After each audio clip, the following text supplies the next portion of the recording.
having moved length and breadth of the entire Kashmir Valley, and having met so many youth who are doing extremely well in spite of the circumstances which are prevailing here for over a couple of decades, and they have fought to emerge as achievers in their own right.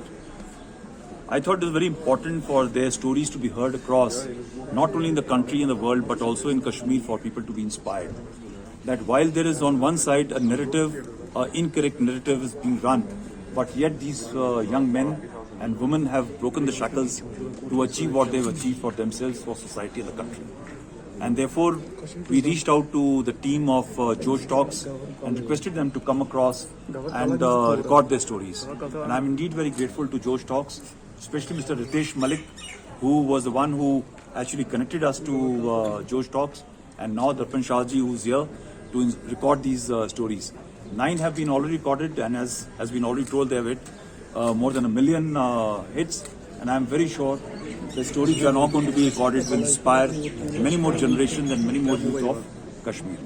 Sir, during your tenure, we have been seeing a lot of anti-terror operations where Pakistani terrorists were neutralized in huge number. Despite the army and the police claiming that an anti-infiltration grid is there, how come that we are neutralizing more foreign terrorists, particularly in Srinagar and other belts now? Zenith, firstly, these terrorists, majority of them who were here, they were on the quiet. So what had happened is that initially they were putting the local youth as a local terrorist, as the face of terrorist activities and terrorism. As these numbers of local terrorists started drying down and coming down, they are now getting slowly exposed, and they are compelled to come out of their respective hiding places and anonymity to carry out strikes and conduct terror operations against the Kashmiri people or locals, non-locals, and other people. And therefore, when they have started coming out and emerging, they are now getting exposed, and the contacts are happening. I can assure you that this year, established by the entire intelligence people, there was only one attempt which was made by from the cross to infiltrate, that was destroyed.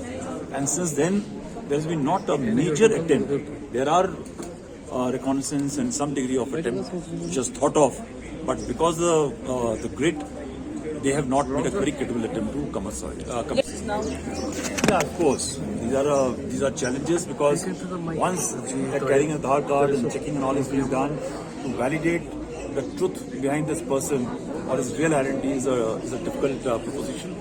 Also, when there is an encounter which is on and a person comes out with a valid Aadhaar card and he moves out, it's a difficult challenge. But yes, I think slowly we will overcome this problem. So my question has two parts. One is that before superannuating, General Naravne made an important comment in Delhi.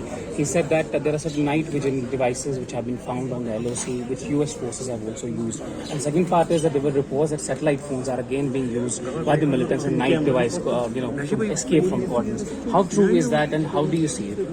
Yeah, there are weapon systems which have been used in other parts of the world, which have found their way inside. It's definitely a challenge, but we have also changed our rules of engagement and procedures to contest that point. They have been found, and they are not in those large numbers, but definitely there are signatures, and we have recovered after the encounters, and some on the sea have been recovered in 16 cold places. So it's not a big challenge. We have been able to work around that system.